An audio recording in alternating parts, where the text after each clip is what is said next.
उसने अपने घर के अधिकारी को आज्ञा दी कि इन मनुष्यों के बोरों में जितनी भोजन वस्तु समा सके उतनी भर दे और एक एक जन के रूपे को उसके बोरे के मुंह पर रख दे, और मेरा चांदी का कटोरा छोटे के बोरे के मुंह पर उसके अन्न के रूपे के साथ रख दे।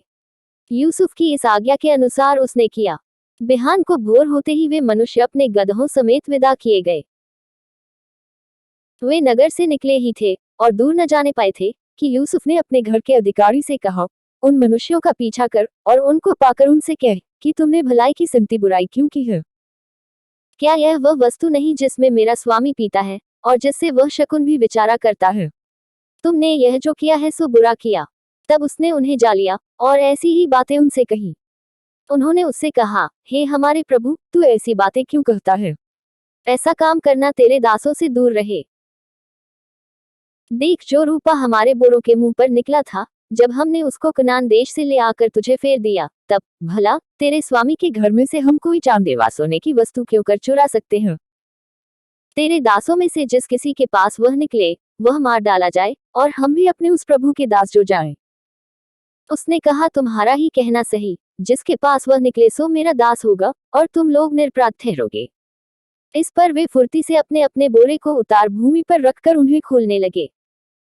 तब वह ढूंढने लगा और बड़े के बोरे से लेकर छोटे के बोरे तक खोज की और कटोरा बिन्यामीन के बोरे में मिला। तब उन्होंने अपने अपने वस्त्र फाड़े और अपना अपना गधा लाद कर नगर को लौट गए। जब यहूदा और उसके भाई यूसुफ के घर पर पहुंचे और यूसुफ वहीं था, तब वे उसके सामने भूमि पर गिरे। यूसुफ ने उनसे कहा, तुम लोगों ने यह कैसा काम किया है? क्या तुम न जानते थे कि मुझसा मनुष्य शकुन विचार सकता है? यहूदा ने कहा, हम लोग अपने प्रभु से क्या कहें? हम क्या कहकर अपने को निर्दोषी ठहराएं? परमेश्वर ने तेरे दासों के अधर्म को पकड़ लिया है। हम और जिसके पास कटोरा निकला वह भी, हम सब के सब अपने प्रभु के दास ही हैं।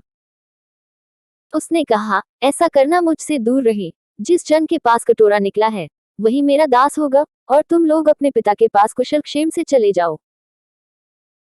तब यहूदा उसके पास जाकर कहने लगा, हे मेरे प्रभु, तेरे दास को अपने प्रभु से एक बात कहने की आज्ञा हो और तेरा कोप तेरे दास पर न भड़के, तू तो फिरौन के तुल्य है। मेरे प्रभु ने अपने दासों से पूछा था कि क्या तुम्हारे पिता व भाई हैं? और हमने अपने प्रभु से कहा, हाँ, हमारा बूढ़ा पिता तो है और उसके बुढ़ापे का एक छोटा सा बालक भी है, परंतु उसका भाई मर गया है, इसलिए वह अब अपनी माता का अकेला ही रह गया है और उसका पिता उससे स्नेह रखता है। तब तूने अपने दासों से कहा था कि उसको मेरे पास ले आओ जिससे मैं उसको देखूं। तब हमने अपने प्रभु से कहा था कि वह लड़का अपने पिता को नहीं छोड़ सकता, नहीं तो उसका पिता मर जाएगा। और तूने अपने दासों से कहा, यदि तुम्हारा छोटा भाई तुम्हारे संग न आए तो तुम मेरे सम्मुख फिर न आने पाओगे। सो जब हम अपने पिता तेरे दास के पास गए, तब हमने उससे अपने प्रभु की बातें कही। तब हमारे पिता ने कहा, फिर जाकर हमारे लिए थोड़ी सी भोजन वस्तु मोल ले आओ। हमने कहा, हम नहीं जा सकते। हाँ, यदि हमारा छोटा भाई हमारे संग रहे तब हम जाएंगे, क्योंकि यदि हमारा छोटा भाई हमारे संग न रहे तो उस पुरुष के सम्मुख न जाने पाएंगे।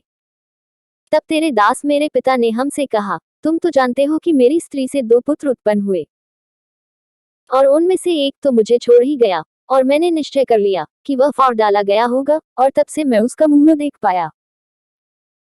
सो यदि तुम इसको भी मेरी आंख की आड़ में ले जाओ और कोई विपत्ति इस पर पड़े तो तुम्हारे कारण मैं इस पक्के बाल की अवस्था में दुख के साथ अधोलोक में उतर जाऊंगा। सो जब मैं अपने पिता तेरे दास के पास पहुंचूं और यह लड़का संग न रहे, तब उसका प्राण जो इसी पर अटका रहता है, इस कारण यह देख के कि लड़का नहीं है, वो तुरंत ही मर जाएगा। तब तेरे दासों के कारण तेरा दास हमारा पिता जो पक्के बालों की अवस्था का है, शोक के साथ अधोलोक में उतर जाएगा। फिर तेरा दास अपने पिता के यहाँ यह कह के इस लड़के का जामिन हुआ है कि यदि मैं इसको तेरे पास न पहुंचा दूं, तब तो मैं सदा के लिए तेरा अपराधी ठहरूंगा। सो अब तेरा दास इस लड़के की संति अपने प्रभु का दास होकर रहने की आज्ञा पाए और यह लड़का अपने भाइयों के संग जाने दिया जाए, क्योंकि लड़के के बिना संग रहे मैं क्यों कर अपने पिता के पास जा सकूंगा। ऐसा न हो कि मेरे पिता पर जो दुख पड़ेगा वह मुझे देखना पड़े।